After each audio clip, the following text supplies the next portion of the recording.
กับทักทายสบายดีพี่น้องสู่คู่สู่คนวันนี้ก็มาพบกับบ่าวคำพงบานนากัจจพาพี่พาน้องมาเบิ่งการเฮ็ดดองอยู่ชนบทของชนเผ่าบรูทุกคนเลยกับบ่หลายและทุกคนกับประมาณมุ่งปานซ้ำนี่แหละพี่น้องคนบ่หลายพี่น้องเอ้ยมาเบิ่งว่าเขาจัดงานกันไปแบบใดทุกคนตอนนี้เพิ่นกำลังเฮ็ดกินพี่น้องเอ้ยว่าเพิ่นเฮ็ดกินหยังพี่น้องอ๋อทุกคนพวกเบิ่งดูพวกกับบ่หลายเด้อทุกคนว่าเพิ่นเฮ็ดกินหยังในทุกคนไปเบิ่งนํกันเลยทุกคน หมูตัวหนึ่งมื้อนี้ครับกำลังเฮ็ดกินกะเกียมแขกคนมาตอนแรงทุกคนเลยตอนนี้มาเบิ่ง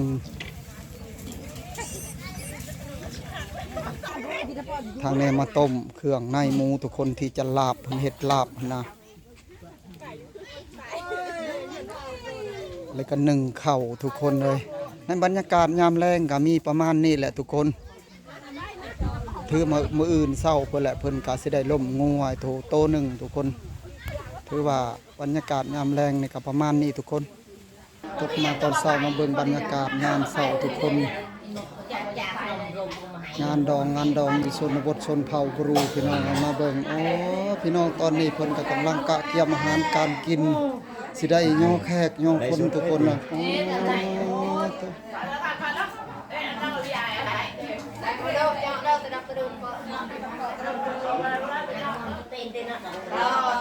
เอาเขาก็ตีนแล้ววะเขาก็ตีนไม่ได้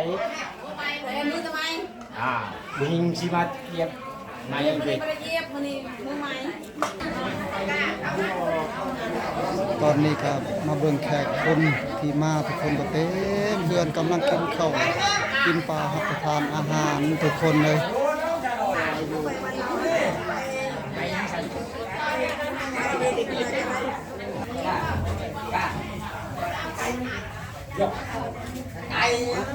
ทางคนจะเป็นข้าวแก่พวกทุกคนเลยแต่ว่าตอนนี้ก็กินข้าวกินน้ำก็ใกล้สิผูกแขนแล้วทุกคนเลยเริ่มแล้ว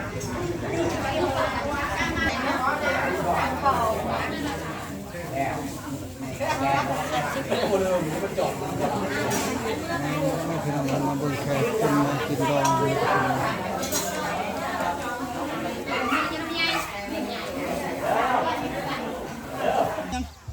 หลังจากได้ผูกคอต่อแขนแล้วเรียบร้อยเจ้าบ่าวก็ได้มาฮอดบ้านเจ้าสาวตอนนี้ทุกคนขี่รถกระบะคอยาวทุกคนเป็นรถอีแตนรถอินตอกทุกคนเลยโอ้มี2 คัน 3 คันพูดเลยทุกคนตอนนี้ก็กำลังตัวแต่งตัวทุกคนสิแห่เคยแล้วทุกคนตอนนี้นุ่งผ้าสโลงเสื้อขาวทุกคนว่าไปเบิ่งนำกันทุกคนตอนนี้โอ้มาเบิ่งบรรยากาศตอนสวยเติบเลยทุกคนใครสิได้เข้าพาควันเลย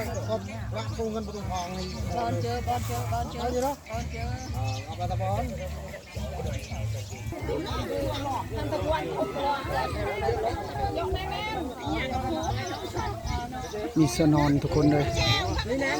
อันนี้ก็จะเป็นกล้วยกับอ้อยทุกคนของเจ้าบ่าววันนี้มันหายใจไม่ได้เลยจะเป็นเพื่อนเจ้าบ่าวทุกคนโอ้ลายเติบทุกคนมาเบิ่งเจ้าบ่าวข้างบ้านนี่ทุกคนกำลังแต่งโตโอ้รอเด้อเจ้าบ่าวของนี่รอหลายคุณกำลังแต่งให้รอเด้อเอาจดเจ้าสาวลงพูดเอาจดเจ้าสาวลงพูด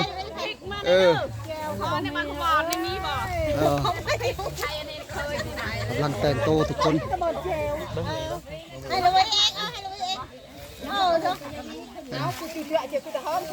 ไม่ใช่นะแหวนฮะเราเบิ้งนะเราไอวีฮะวีบริเบิ้งให้ได้ไหนแล้วนี่มาเจอได้แล้วอันนี้แดงเลย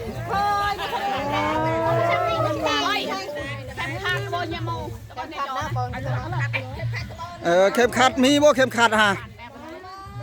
มีเข้มขัดแล้วเฮ็ดได้บ่ดีนี่บ่เจาะนะเจาะนะเพิ่นมันเจาะบ้าเขาบ่เจาะเสือนี่ตาเมฆตาเมฆนี่นี่ใครเนี่ยนะตะบ่เจาะเขาบ่เจาะนี่มันก็บ่บังเนาะเอามาเพิ่งเบิ่งก่อนว่าเขาบ่ได้เจาะบ่เจาะให้ติดใจบาย เอาตอนแต่งโตทุกคนเลยมาเบิ่งโอ้กำลังแต่งโตทุกคนเป็นกาเกียมสวยเติบเลยเพิ่นกำลังเข้าร้านเสริมสวยพี่น้องเลย ธรรมชาติ ร้านเสริมสวยเพิ่นกำลังจัดการอยู่เดี๋ยวนี้ฮะ สบายๆเลยแล้วเด้อเลยตอนนั้นกุยปอปีจะพี่เอาไปตายนั่นนะก็เลยชอตมันเ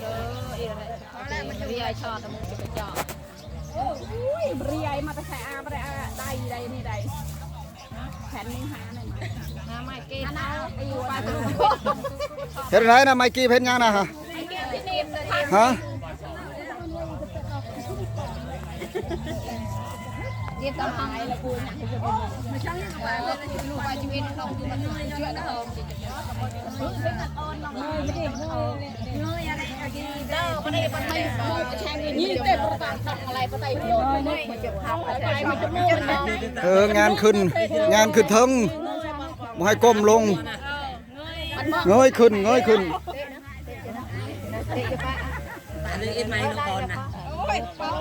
บนรถดัก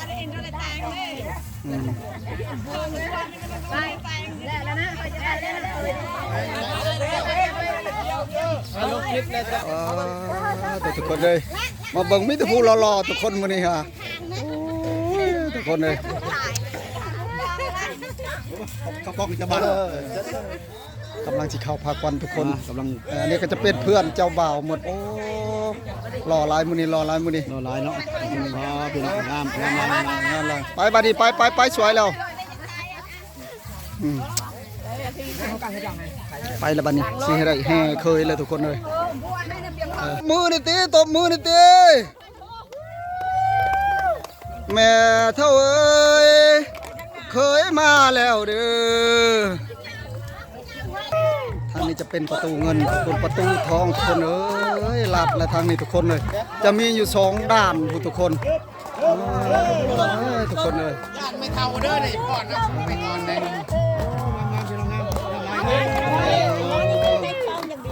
ข้างแม่เด้อไอ้แม่ช่องใหญ่เลย ผ่านไปแล้วประตูหนึ่งทุกคนยังประตูที่2เดียวเนี่ยกำลังผ่านทุกคนถือว่าเข้าไปหาประตูที่2ในตอนนี้ทุกคนเลยเบิ่งว่า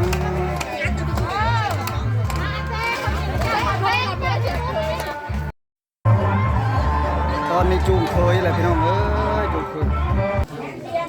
ตอนนี้กำลังเข้าปลาขวานทุกคนเลย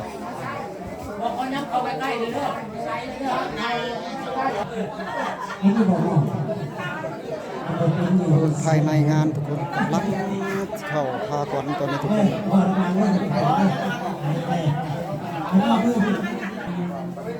ให้ถึงงานกันดีเอาข่าวของมาสีห้างเอาวัดของห้างเอาห้างของลูกข่าวนี้นี่เอาที่ติดให้เราเอาที่เขาให้ข่าวเอาที่ผ่านติดที่ของคอยซอยเอาไม่หอยคอยซอยทางอยู่ใส่เป็นไฟเลยเวลาสัตว์มันคือสัตว์โมฆะ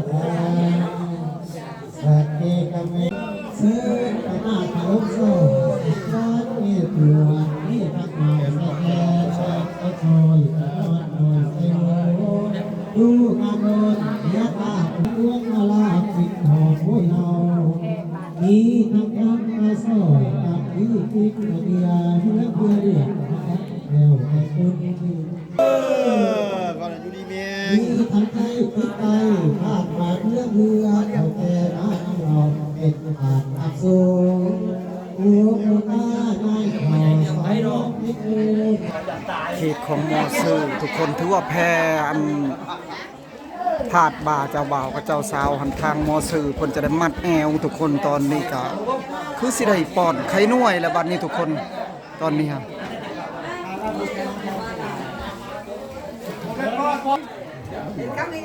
ตอนนี้ก็สิได้ป้อนไข่เจ้าบ่าวกับเจ้าสาว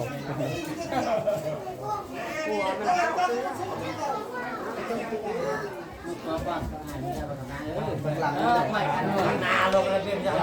นี่นะถามคนนี้ไปตามล่างครับเนาะจำให้เราบอกนะท่านบุรกรรมลูกอ่านนี่บอกแล้วคุณลุงจำยังลุงบ้านลูกคุณลุงแม่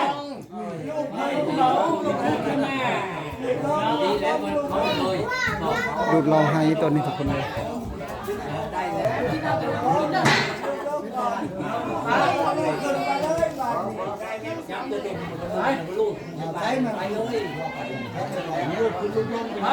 ถือว่าแล้วเรียบร้อยทุกคนในตอนนี้คือได้เลิกล่าแล้วบัดนี้ทุกคนเลย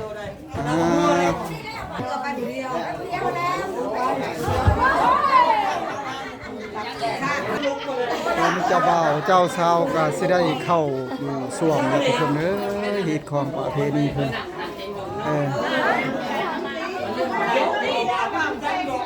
ตอนนี้ก็เอาผักขวัญเข้า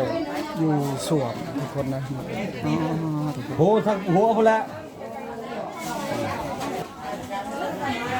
ตอนนี้ก็เจ้าบ่าวเจ้าสาวก็ได้อยู่ที่ผักขวัญแล้วทุกคนเลยจะใกล้คนเล่นด้วย มา กัน เบิ่งเจ้าบ่าวเจ้าสาวทุกคนต้องยกเลิกงามๆทุกคนเลย ไม่หน่อยใช่เจนเด้อยืนดีๆเด้อปันกันละวะไม่ใช่มันบังกันมาดิอย่ามาเงียบนั่งลงข้าวจะบังกันเข้าเงียบยืนดี